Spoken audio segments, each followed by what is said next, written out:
Oggi, 14 febbraio, giorno di San Valentino. Inutile dirci che cosa festeggiamo oggi. Io voglio ricordare quello che avvenne il 14 febbraio del 1895. Debutto al St. James Theatre di una commedia di Oscar Wilde, The Importance of the Earnest, e il tema è proprio quello dell'amore. Quello che voglio farvi sentire ora è una dichiarazione d'amore, la dichiarazione d'amore che Jack fa a Gwendolyn. In realtà Gwendolyn, più che innamorata della persona, è innamorata del nome della persona. Lei pensa però che lui si chiami Earnest. In realtà alla fine della commedia si scoprirà che il suo vero nome è proprio Earnest. Sentite le parole. Charming day it has been, Miss Fairfax. Pray, don't talk to me about the weather, Mr. Worthy.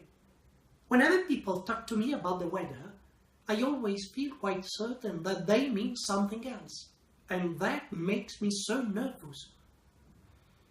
I do mean something else. I thought so. In fact, I am never wrong.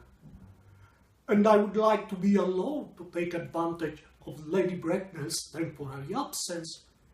And I would certainly advise you to do so, Mamma, as a way of coming back suddenly into a room that I have often had to speak to her about.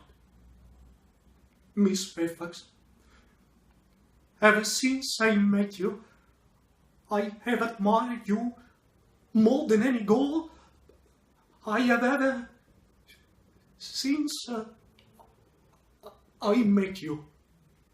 Yes, I am quite well aware of the fact, and I often wish that in public, at any rate, you had been more demonstrative. For me, you have always had an irresistible fascination. Even before I met you, I was far from indifferent to you. We live, as I hope you know, Mr. Worthing, in an age of ideals, and my ideal has always been to love someone of the name of Earnest. There is something in that name that inspires absolute confidence. The moment Algernon first mentioned it to me that he had a friend called Earnest, I knew I was destined to love you. You really love me, Gwendolyn? Passionately. Oh, darling, you don't know how happy you have made me. My own Earnest. But you don't really mean to say that you couldn't love me if my name wasn't Earnest? But your name is Earnest. Yes, I know it is. But supposing it was something else, do you mean to say you couldn't love me then? That is clearly a metaphysical speculation.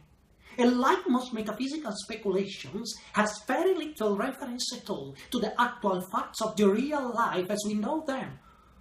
Personally, darling, to speak quite candidly, I don't much care about the name of Earnest.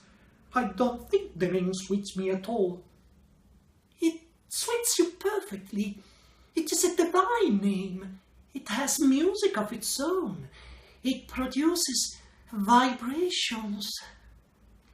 Well, really, Gwendolyn, I must say that I think there are other much nicer names.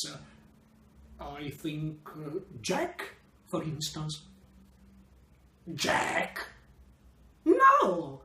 There is very little music in the name Jack, if any at all, indeed.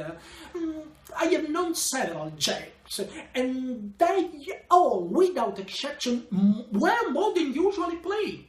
Besides, Jack is a notorious domesticity for John, and I pity any woman who is married to a man called John. The only really safe name is Earnest. We must get married at once, and there is no time to be lost. Married, Mr. Worthing?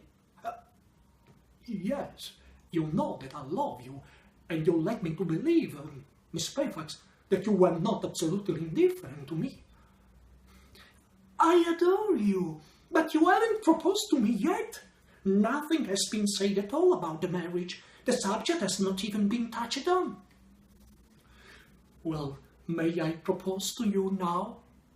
I think it would be an admirable opportunity, And to spare you any possible disappointment, Mr. Worthing, I think it only fair to tell you quite frankly beforehand that I am fully determined to accept you. Gwendoline? Yes, Mr. Worthing?